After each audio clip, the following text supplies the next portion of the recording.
What's up, guys? It's Lefty here, and I want to quickly give my thoughts on this Thursday night football game. I haven't been able to go through my full NFL research process I weekly do. I haven't done my power ratings or anything. Big changes are happening within the Betting Network Discord community, so that's where my focus has been primarily all week. But analyzing the market is something I'm able to do even half paying attention. So I want to make a quick video based almost solely on the market analysis. There's a lot to talk about here. That's why hopefully this will help some of you come to a decision on who to bet.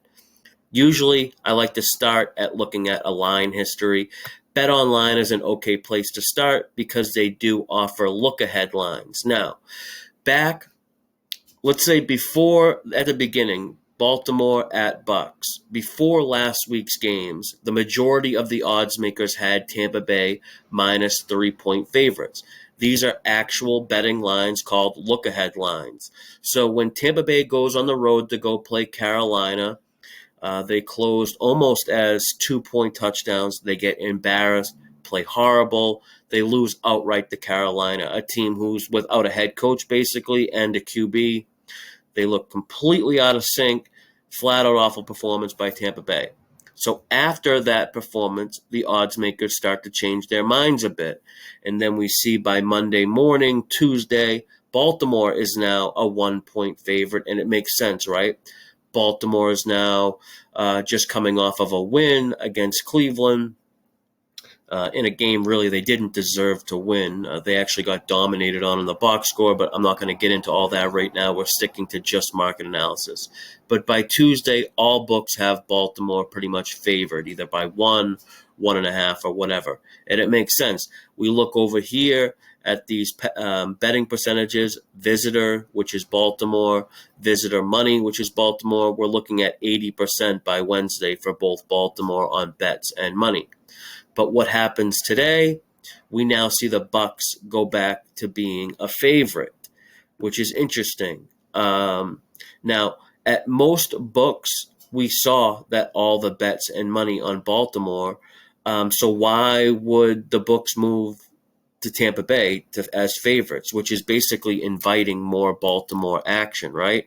You're going to hear a lot about reverse line movements or trap games, which is just people, looking for content talking points. What happened was, and it's simple, several big bettors who have respect in the betting market made big bets on the Bucks at +1, +2, and +120 on the money line. They made these bets at sharp books that accept sharp action from big bettors.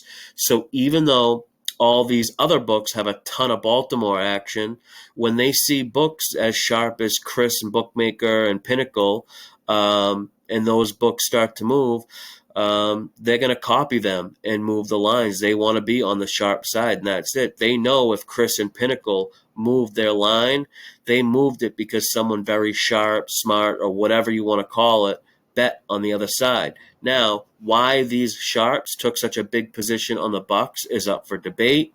But I will say this. NFL teams are never as bad as their worst performance, and they're never as good as their best performance. 1 or 2 bad games doesn't automatically change that team's identity. The public may think the Bucks stink, and they could be right. What we saw them do versus Carolina could now be who the Bucks are. But it's easy to identify a team in the present moment. It's predicting who they will be in the future. Now, I was fortunate enough to get the Bucks at +120 on Tuesday morning when I saw this line start to move. I have several local books, or what you call PPH books, that move relatively slow compared to those sharp books. So when I started to see that move happen, I grabbed the Bucks.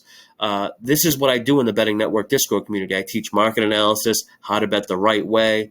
Bucks are no lock or guaranteed pick, but I have a bet on the Bucks at +120 when right now it costs, I think, -120 or -125 to back them. So win or lose, it's a good bet in my opinion, Bucks +120.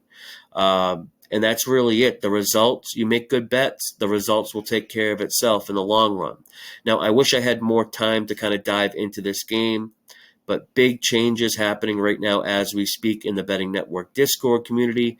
If you want to learn more on how to bet the right way from someone who's been doing this a long time, 20 plus years, you're going to be able to join my private Discord very soon. But for now, until next time, good luck with all your bets. And as always, may all the loose balls and all the refs' calls go your way.